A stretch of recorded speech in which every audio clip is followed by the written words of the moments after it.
Hello, I'm Spencer Hi. Wright. My name is Bella Fishbane, and this is our tiny house. Yeah, we're out in beautiful Boulder Creek. It's a bit of a rainy day, but we'd love to show you all about it. So we have the house situated out in California, Northern California, so it's beautiful 9 months out of the year. So we put in this garage door right here so that we can open up the whole house to this deck, and we have a nice view of the mountains right behind us. So it's really easy to just pop that open. And now the inside of the house is the outside of the house. Yeah, one of the concepts going into the home was kind of marrying indoor space with outdoor space. So our home has a lot of natural light, a lot of windows, and a lot of ways of like opening it up so it feels like you're both inside and outside at the same time. So now we're in the kitchen, and I think a lot of people think about tiny houses and they think about all the compromises and stuff. And we really took it in the total other direction of trying to make the tiny house that did not have any compromises. Yeah, we wanted to create a tiny house without the downsides of going tiny, basically. Yeah, so our kitchen is really built to be full size, and not just full size, but taking that small element and then using that as an opportunity to maximize all of the different things that you're going to put into it. Mm-hmm. So, you know, we installed a flat flush Wolf professional range. And so that gives us all of this counter space back. It's really easy to kind of take a cutting board and set it on there, you know, and you can use that space instead of having to have lost it all to your kitchen range. And it also just looks really nice. I think when you're in a tiny house, you have to bear in mind that you're going to be seeing everything that's in your house just all the time. You kind of can't get away from it. So aesthetics are sort of just that much more important in a tiny house as compared to a normal house. And you're only having to buy something once. So invest early, invest in the front end, and you like reap the benefits on the back end. Well, outside of the range, you know, you got a full size hood vent.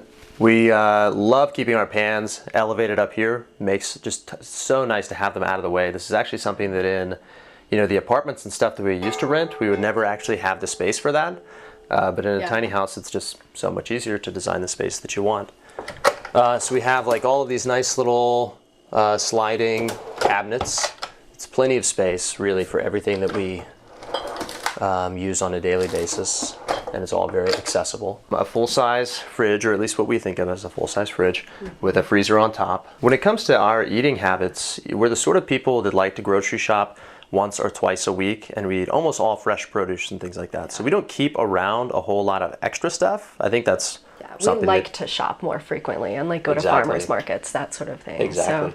So you can easily go to the grocery store, pick up all the vegetables and fresh meats and stuff that you want. You're going to have no trouble stuffing in this side of a fridge. A little bit of freezer space in case you need it for something. But we pretty much cycle everything out of the fridge once or twice a week and eat it all. Yeah. So it's cool. It works out perfectly. If you come over here, we opted not to do a full-size oven. We went for a mini convection, largely because we wanted it to be what's called a combi oven. So this actually has the ability to inject steam into the oven at the same time. So it's a convection oven and a steam oven. In order to get something like that on a full-size oven, it would be thousands of dollars. And we thought, well, we'd rather just go with something a little simpler. And it really works perfectly when it comes to roasting vegetables and stuff like that. It performs really, really well, but then you can also steam and you can also do sort of slower roasts and stuff like that in it. It's a really versatile oven. We included the washer-dryer combo unit in our kitchen for a long time. We went back and forth. We just kind of assumed it would be in our bathroom, I think. And when we realized, well, if we put it into the kitchen where we actually don't need all this cabinet space, we could free up a whole bunch of room in our bathroom for closet space. And that was much a more valuable exchange, I think, for us. We basically got a walk-in closet out of doing that. And it's really kind of nice. You know, it's more convenient to kind of do laundry folding and stuff out here anyway. For people on the fence about combo units, in my opinion, they're amazing. Yeah. It's incredible. You can put your laundry in there and you go away for hours and they just come back dry and you never like have to change it over. It's actually way better. I hope that I kind of never go back. Yeah, in a way it's kind of easier on your clothing. Like they tend to hold up better, lose color less because it's all combined. So it kind of steams and makes them nice. So huge sink, which is really nice when, you know, we have a daughter. She's a little old now to be in the sink, but all through, you know, up until 2 years old, bathing in the sink, perfect size for that, really fun. We've got a little, you know, storage underneath. I do think that like maybe be mindful with tiny houses of where your trash can's going to go. It can be a kind of thing that's awkward afterwards. If your trash can's too small, you end up changing it all the time, which is what we do. It's not the end of the world, but it's something that you can think about. And then definitely something not to leave out, in my opinion, is a dishwasher drawer. It's something that's like a small investment up front, and it saves you time for the rest of your life. So we've got under the bed storage. This lifts up and it's like, we can lift it up and show you guys. So we do like more long-term suitcases, that sort of thing in here. Yeah, dividers. But I do think the bed, at the end of it all, is probably our favorite room in the house. Yeah, the bedroom is amazing. So it's got this huge portrait window, which makes it just feel, if you lay back, you feel like you're just kind of outside laying in the stars. Yeah, this cool effect is when you lie back, the wall behind you just disappears. So you're just looking back and you can see up to the stars, you can see out to the trees and everything like that. When you're down in the great room and you're looking up, kind of lets you see the sky from the great room, and it just lets in a lot of light. Combined with that, we put up on the ceiling, there's this wood paneling. And again, it provides one of these effects. So when you're lying back on it and you're looking up, you have whiteboards with a black background. And so you kind of can't see the top. And that gives you this sense of infinity. So when you're lying on the back, you don't feel the edges of the space around you. The ceiling is disappearing, the wall behind you is disappearing, and all of it feels incredibly open, even though it's really just a bed in a room. Yeah, so literally our bedroom only fits our bed, but it's a king-size bed, and we got a really nice mattress for it and nice sheets, and that was part of our going into getting a tiny house, was thinking, okay, we're going to try to make every part of this home as nice as we can. So this is the great room. It's one of our favorite rooms in the house. It has no walls. It's all just windows. The garage door on one side and then a sliding glass door on the other. And then we've got the kitchen that we can see from here, and underneath the kitchen there are stairs that pull out. All of this comes out. I won't take it all the way out, but you can see this right here is a table, and so that all lifts up, and underneath that are basically storage boxes, just like underneath the bed, all sectioned out. I mean, it's tons and tons of storage room. Too much storage space, honestly. There are also benches that run the entire length of the kitchen that's stored underneath here. We've actually taken one of those and we moved it out to a canvas bell tent that we keep back behind the house. So we kind of spread those out and spread them around. But if we wanted to, we could pull all of this out and basically set up this whole room as a table. As a dining room table that would sit, like 12 people? Yeah, 12 people. As it happens, it's usually more convenient to just do it outside. Instead, we keep this little bar table right here. So little high top stools. It's really nice. During the warmer months, you pop open the garage door, leave it open all day. You know, we can be working here, going in and out. Esher can be running around. This is usually where we eat dinner, at this bar table. And we have another stool that we just stored, and actually we have two other stools. One of them stored in the benches, and one of them is just underneath here that we can pull out really easily. So it's very convenient to sit three. When we don't want to, we can kind of slide it out, sit more than three. I mean, it's a relatively small table, but it's perfect for every day. And then we have some larger tables that we store for when we need them. Yeah, I think that's one of the things going into the tiny house is like we thought we would pull out all these tables every day, but actually the lived experience, it's made us kind of adapt our house and change some things around. So when you come into this space... this leads into a little office space. So I can section this off and then flip up these tables. And also open the window if I want to. But this is perfect for like a little standing desk, and I do remote work. My work is mostly just completely on the computer. So this is a great place to work, and it kind of separates me out from the rest of the house. I can close off these curtains and have my own private space. We have an outdoor table, like little ledge right there. I have to say that like if anybody's thinking about doing a similar sort of thing, do try your best and make sure that this is like flush. Like the windows are flush with the table and the table outside is flush, so that it could all be opened up into one large table. When you have like this sort of gap in the middle, it makes it not work as well. It's still like sort of aesthetically maybe nice to have it out there. And also like if you were to open up the windows, they kind of go across the table, which sort of keeps you from putting planters and stuff out there. So just sort of stuff to think about. It's not anything that like I think of as like a problem in the house on Yeah. a daily basis, but like It's stuff we might know, do differently, like on get an redesign. accordion window instead, something like that. Yeah. So we have this like super bulky ladder right here. We opted to make sure that it was a really robust ladder because we knew that our daughter would be climbing up and down it. We knew when she was that age, we knew we would be climbing up it with her in our arms. In our arms, yeah. So we moved in, our daughter was almost a year, I think. Yeah. So we knew that the ladder had to be like super tough, sturdy. super and- tough. So if you back up, Bill, and I'll pull this guy up. But so it's solid wood. There's actually no hardware in the entire thing. So it's like built to last 100 years. But you can see that like all of it, it's very easy to climb up. You've got rails the whole way, and it's super stable. I think I've never seen a ladder as stable as this in a tiny house, and every time I see one with a more wobbly ladder, I'm glad that we invested in ours. It The makes a one big downside difference. is that it is heavy, but it's not too bad. Yeah, I would basically opt for like this style or one that's like literally embedded in the wall. I mean, almost everything in the house was sort of custom designed to our specifications. It's been since we did that with our builder, and then like we're working with him to create a new model at the same time. So it's now available. This house is like now available through New Frontier Tiny Homes that you could buy it. But at the time, everything was custom designed to our specifications. So Going into it, we had seen his original model, which Mm-hmm. was the Alpha, which is a beautiful home, but it's not really practical for a family. Yeah. So we basically modified that home into a more sort of family home. Mm-hmm.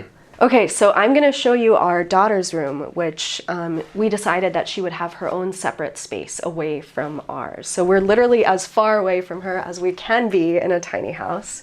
And she walks up these steps by herself. She's been doing it since she was about 1. So this is our daughter's room, and unlike most tiny houses with 2 lofts, this loft is an L-shaped loft. So one part of the L basically fits a twin-size bed. She's been sleeping in this since she was about 1, and we like it because going into the home, we knew we wanted to double it as a rental space, so we wanted to maximize the utility. So an adult can sleep up here or lounge up here, and also it was great for our daughter. The second part of the L is like a little play space that you walk up, and then you've got basically all of this section to play up. We've got some cabinets up here, and then a gate that can close off so that you don't have to worry about her going down the loft when you don't want her to. But one really nice thing about this space, again, is the windows. So 3 windows can really open it up and make it not feel very cramped. In fact, it's really cozy, and sometimes we like to come up here and lounge and read. Yeah, we've thought about kind of transitioning the space into more of a lounge space, less of a kid's room, and like adding a TV or something like that. But I think eventually we'll probably take it into a library. I think if we had to do it all over again, we would not pick light blue for the wall color. We would do like a forest green for here. She actually has one of the best views in the house. Looking out the window, you can see these mountains, and you can watch the sunrise and like the fog rolling in. It's just gorgeous up here. So now we're in the bathroom. So like we were talking about with the bedroom, you kind of want each room to have these special things. So for us, we focused a lot on the shower. I think in tiny houses, it's hard to focus on the toilet and making it really nice, but you can totally focus on the shower and make it really, really nice. So we were able to get some river stone pebbles on the bottom of the shower. So it gives a really nice effect when you step into it. You really feel like you're in a different place. And we have a Nebia shower head that's in there that creates a steam effect. It's perfect for 2 people in the shower, if that's your thing. And it's very, very comfortable, really, really warm, and it creates a very inviting environment. And the full glass door really helps to keep in the heat. So we opted for the Separete waterless toilet. People talk about composting toilets, waterless toilet, because like no composting happens inside of it. And I think, like, honestly, I've never heard of anybody who actually composts. The reality is that you're going to end up throwing out the solid waste probably rather than composting it, which I think is fine. It's something that definitely works. It's too bad because I thought it could have been great. I think there are better options out there right now, maybe more in the incinerating market. If you have the electricity for it, the Cinderella toilets are really, really cool. The Envirolet, if you're really into the composting toilets, is maybe a cooler option for a composting toilet. All of these are very expensive. The separate totally works for what it is. Unfortunately, I think it's relatively expensive for what it is. But it at least kind of looks nice. It's too bad that it's like all plastic. But one thing that I think you can think about with this is that there are areas to improve it. So one of the big areas that you can do is neoprene lining all around this edge in here so that you get a nice, better seal across the edge, and it also helps to make it feel more stable. It's not wobbling as much. So if you do opt for a separate toilet, just expect that like when you get it in, you're going to do a few things to make it better, because it really doesn't ship in its best state. You can go in and very simply improve it in a number of different ways. Keeping with the sort of theme of like not compromising, we did not want a small sink. We want to make sure that it had the feel of a full-size sink. So we opted for this sort of like little tulip bowl that stands up. It's kind of nice for somebody who's taller, but then also works for somebody who's shorter as well. We have like a nice full-size mirror, and then right here we have little shelving for all of our like face care and stuff like that. So all in all, I mean, it's a very functional bathroom. We tried to make it also feel very nice. It's definitely smaller, but the shower, on the other hand, is really quite large, I think. And we also have a full closet here that Bella will tell you all about. So we've got a full-size walk-in closet, and it fits all of our clothing. So my clothing, Spencer's, and also our daughter's. And one of the things going into it was, of course, downsizing our wardrobe. And that was probably more challenging for me than anyone else.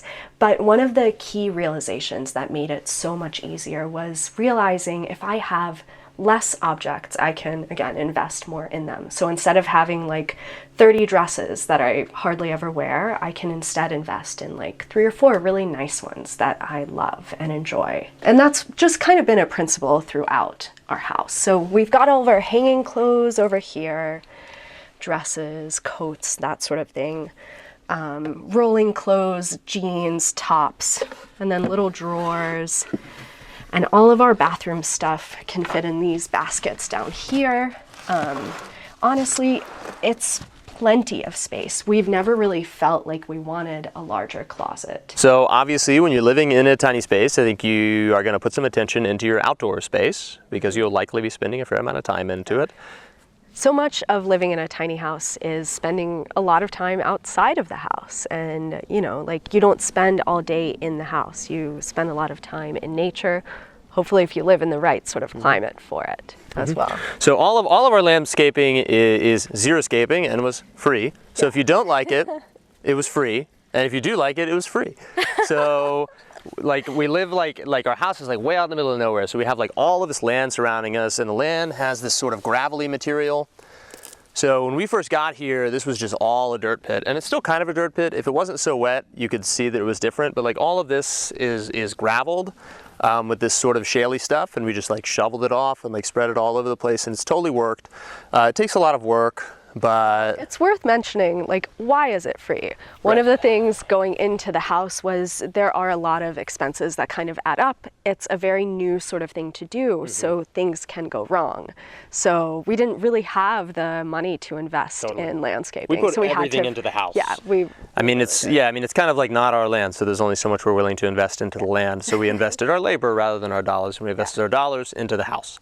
So we put all the gravel around here. I've like, anytime I'm like out, like either chopping down a tree or just out in the woods, if I see a really cool like log that's got some cool moss growing on it or something like that, I drag it back here, I add it to our little xeriscape Zen garden. It like needs to be touched up from time to time to get like that elevation. It's sort of like all things return to dust, but it I think totally works, and it gives a nice little extra appeal, uses up some of the space. Of course, the biggest appeal of this whole space is just the mountain view, which you'll see in just a moment. And which did not come for free. Had to cut down a lot of trees to make that view, but definitely worth the work. And the nice thing about cutting down the trees is we got all of these logs to create a nice little barrier along the outside of there. So like there's an amazing amount of work, amazing amount that you can do with the sort of natural materials that are available to you. So you got this really nice view of the Santa Cruz Mountains here. The sunset's back behind us. And so this always just gets really lit up. Beautiful colors, it's wonderful. Actually, sorry, the sunset's this way. It rises over on this side. And the deck, it's such a nice space. I mean, you can sit out here and work. We've got a grill out here, so we have dinners a lot of times. I really like setting up my yoga mat out here and just, you know, exercising with the mountains on one side and the house on the other.